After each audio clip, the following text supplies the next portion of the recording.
donc le passage où on comprend pourquoi le roman s'appelle Les Bains de Kirali et pourquoi donc Gabriel prend l'avion pour Budapest. C'est incroyable à quel point il est facile de partir, de ramasser quelques affaires, les fourrer dans un sac de voyage, prendre son passeport et 2 cartes de crédit, puis claquer la porte. C'est ce que je fis ce jour-là, après avoir jeté son mot à la poubelle. Je pris soin de prendre mes affaires de piscine, mais je réfléchis à peine au reste. Une chemise, un pantalon et une veste de rechange, quelques sous-vêtements, ce fut tout. Arrivé à Heathrow, je demandai le premier vol pour Budapest. 2 heures d'attente. À la librairie de l'aéroport, je trouvai de quoi occuper ce temps suspendu. Du roman de Sándor Márai, le seul auteur hongrois dont les livres a été vendu ici, à côté des best-sellers aux couvertures criardes.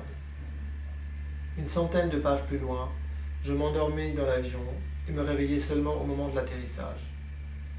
Le chauffeur de taxi comprit l'allemand, langue encore très utile en Hongrie, et me déposa à l'hôtel Gellert. Je me dis tant pis pour des économies et sortis ma carte de crédit pour réserver une chambre simple pour 2 nuits. J'avais choisi cet hôtel par ignorance. Ces bains étaient mondialement connus et parmi les maigres impressions glanées lors de ma précédente visite à Budapest, avec les traducteurs de Thomas Mann, j'avais retenu qu'il fallait un jour se rendre au bain Gellert. Je ne savais pratiquement rien d'autre de la ville. J'ai eu de la malchance car ces fameux bains attenant à l'hôtel étaient fermés pour cause de vidange. Le concierge me recommanda un autre établissement et me mit dans un taxi. Sur place, je découvris une bâtisse assez basse mais surmontée de plusieurs petites coupoles. Des bains turcs. Une plaque en terre cuite sur la porte, Király György fürdő, à laquelle on avait accroché un écriteau en carton, For men only Tuesday, Thursday and Saturday. Nous étions mardi. En entrant, je compris très vite qu'on s'y baignait dans le plus simple appareil et je manquais faire demi-tour. Exposer ma nudité aux autres me met toujours mal à l'aise et j'appréciais mon club de gym à Chelsea autant pour sa belle piscine de 50 mètres que pour ses cabines de douche fermées, si rares sur le continent. Le souvenir des douches partagées avec les autres garçons après les heures d'éducation physique au collège, de ses regards en biais et de ses commentaires ouvertement moqueurs, ne m'avait jamais quitté.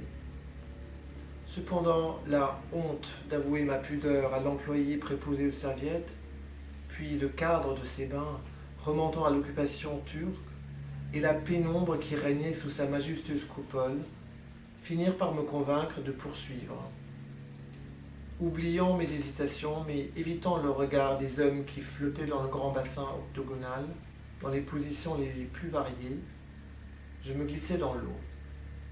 Je compris qu'il n'était pas question de nager ici, ni même de faire le moindre mouvement. La température de l'eau devait être à plus de 45 degrés.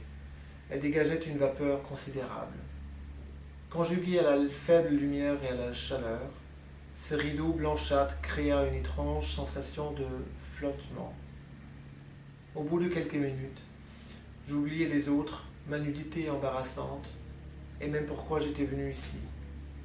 Londres, que j'avais quitté seulement 6 heures auparavant, me paraissait très loin.